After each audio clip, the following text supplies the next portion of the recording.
తెలంగాణ రాష్ట్రంలో రైతుల పరిస్థితి దుర్భరమైన పరిస్థితి ఇవాళ తెలంగాణ రాష్ట్రంలో ఉంది. పార్టీలు మారుతున్నాయి, ప్రభుత్వాలు మారినా కూడా రైతుల పరిస్థితి మాత్రం మారే పరిస్థితి లేదు. ఇంకా ప్రమాదకర పరిస్థితులు, ఇంకా దుర్భరమైన పరిస్థితులు ఉత్పన్నమవుతున్నాయి తప్ప వాళ్ళ గురించి పట్టించుకునేటువంటి ప్రభుత్వం లేదు. ఇలా ఎన్నికల సమయంలో లేనిపోని హామీలు ఇచ్చి ఓట్లు వేయించుకొని ఎన్నికల తర్వాత తిరిగి అదే పందాన్ని కొనసాగిస్తున్న తరుణంలో ఇవాళ ఇటువంటి పరిస్థితి ఉత్పన్నమవుతున్నాయి. ఇవాళ గత ప్రభుత్వం ఇది చేసింది, అది చేసింది, ఇది చేయలే, అది చేయలే, మేము ఇది చేస్తాం, అది చేస్తామని చెప్పి ఇక మాయ మాటలు చెప్పి ఆచరణ సాధ్యంగానే హామీలు ఇచ్చి ఇవాళ అధికారంలోకి వచ్చిన తర్వాత ఇవాళ ఏ విధంగా మాట చెప్తున్నారో ఇవాళ తెలంగాణ రాష్ట్రమే ఇలా నిర్వహిస్తున్న నిదర్శనం. కొనుగోలు కేంద్రాలు ప్రారంభించారు. ఇప్పటికి ప్రారంభించి 12 రోజులైంది.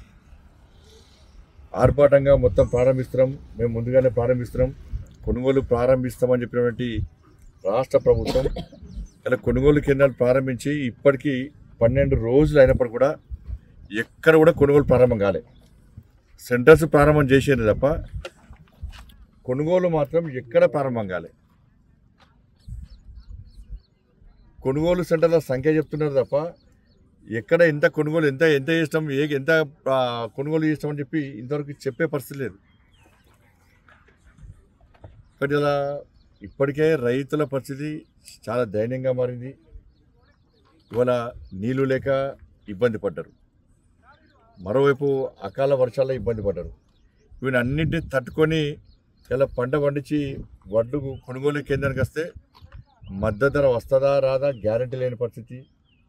తరుగు తాళ్ళు లేకుండా కొనరా అని చెప్పి గ్యారంటీ లేని పరిస్థితి. వాళ్ళ అకౌంట్లో పైసలు పడే వరకు కూడా గ్యారంటీ లేని పరిస్థితి. ఇలా వారం రోజులే ఇక్కడికి వడ్లు వచ్చినాయి, రైతులు తీసుకొచ్చి వేసారు. ఇవాళ రైతుల పరిస్థితి అంటే ఇక్కడ చూసుకుంటూ కూర్చోవాలి, వర్షం పడితే ఎట్లా మా పరిస్థితి అని చెప్పి. కొనుగోలు ప్రారంభించడానికి ఇబ్బందులు ఏంది, కానీ ఇవాళ రైతుల పరిస్థితి ఏంది? వాళ్ళ పంట చేతికి రాక ఇబ్బంది వస్తుంది, చేతికి వచ్చిన పంటను కాపాడుకోలేక వాళ్ళు ఇబ్బంది పడతారు. టెన్షన్ వాతావరణం, రైతులు టెన్షన్తో వాళ్ళ అకౌంట్లో పైసలు పడే కూడా వాళ్ళ జీవితానికి కొనసాగించే పరిస్థితి వాళ్ళ తెలంగాణ రాష్ట్రంలో ఉంది.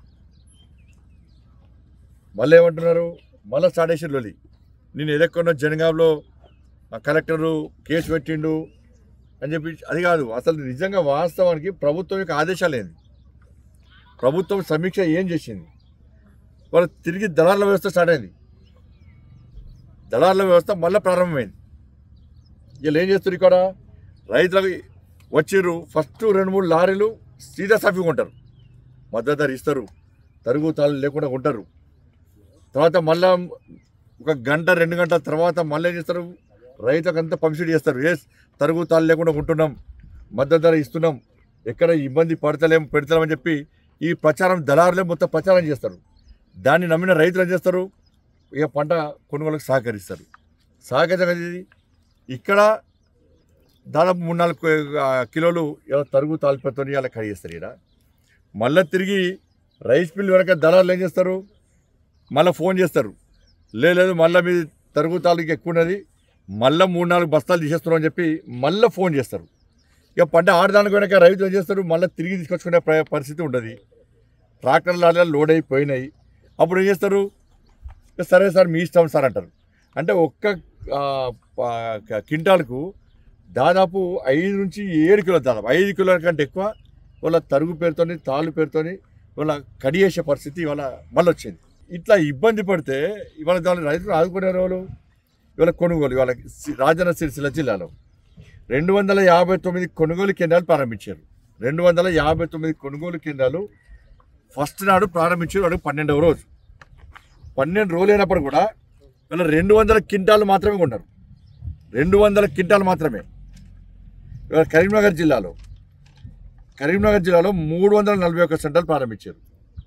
ఇవాళ నిల్లాడ 1 కిలో కూడా కొనలే. ఇది ప్రభుత్వ నివేదిక, ప్రభుత్వ రిపోర్ట్. ఇది 1 కిలో కూడా కొనలే, 1 క్వింటాల్ కూడా కొనలే. ఇలా కొనుగోలు ప్రారంభించడం అని చెప్పి మళ్ళీ మా వస్తున్నది మళ్ళీ ఇలా పరిస్థితి ఏంది, రైతుల పరిస్థితి ఏంది?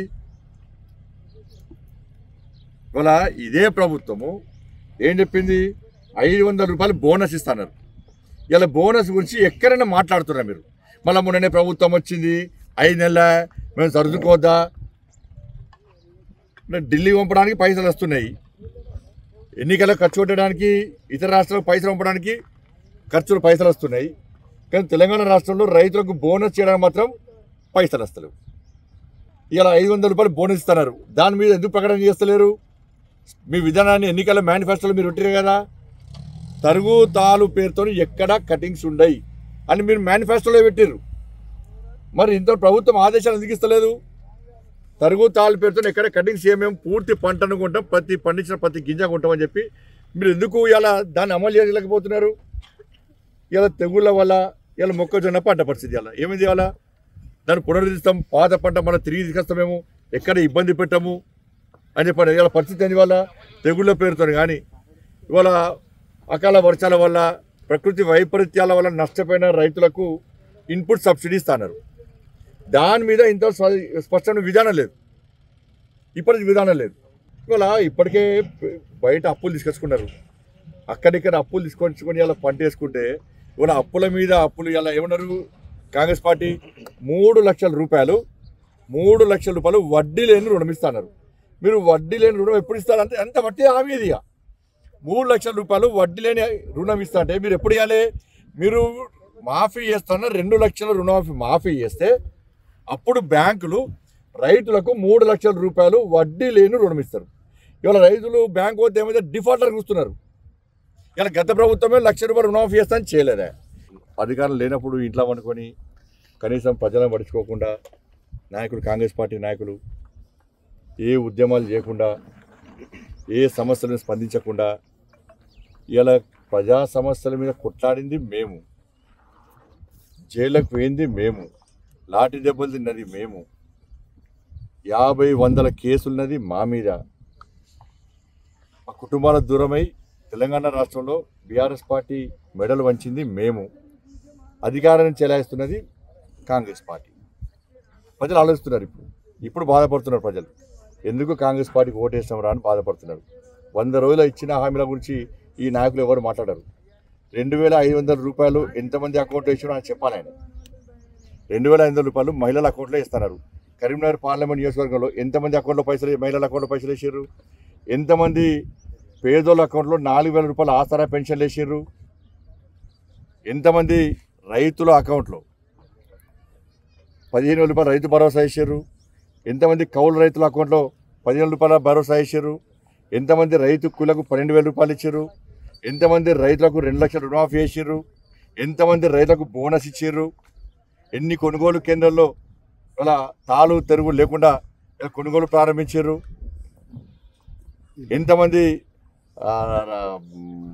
పేదలకు 5 లక్షల రూపాయలు ఇండ్లు జాగాలేని వాళ్ళకి ఇచ్చారు? ఎంతమంది విద్యార్థులకు 5 లక్షల భరోసా కార్డులు ఇచ్చారు? ఈ కరీంనగర్ పార్లమెంట్ వర్గంలో ఈ 6 గ్యారెంటీలో ఇవి కూడా భాగమా కాదా? మీకు వీటి మీద మాట్లాడాలి. వీటి మీద మాట్లాడితే ప్రజలు హర్షిస్తారు. లేనిపోని చెప్పి లేనిపోని క్రియేట్ చేసి అరే వాళ్ళ ముఖ్యమంత్రిని మంత్రులను తిరుగుతానే వీళ్ళు కరీంనగర్ జిల్లాలో కాంగ్రెస్ పార్టీ ఉమ్మడి జిల్లా కాంగ్రెస్ పార్టీ నాయకులు అన్ని మూసుకొని కూర్చున్నారు. ఖండించారు, విమర్శించారు, పేర్కొన్నారు. ఇంతే. ఇలా బండి సంజయ్ తిట్టడం మాత్రం బూత్ వస్తాయి వాళ్ళకి. మేము ఏమనకుండా అన్నట్టు క్రియేట్ చేయడానికి మాత్రం ఆలోచన వస్తుంది. వాళ్ళ పార్టీ నాయకులను తిరుగుతూనే ఆ స్థాయిలో స్పందించని వ్యక్తులు వీళ్ళు. స్పందించాలి కాబట్టి అట్లా నామాత్రంగా స్పందిస్తారు. కేసీఆర్ కేటీఆర్తో దోస్తాను వీళ్ళందరూ కూడా. రూపాయికారు ఒప్పందం ఏదంటే బండి సంజయ్ని ఓడగొట్టాలి. బండి చేసిన అభివృద్ధి వాళ్ళకి కనబడది, వాళ్ళకి చెవులు నిలబడాయి, కళ్ళకి కనబడది.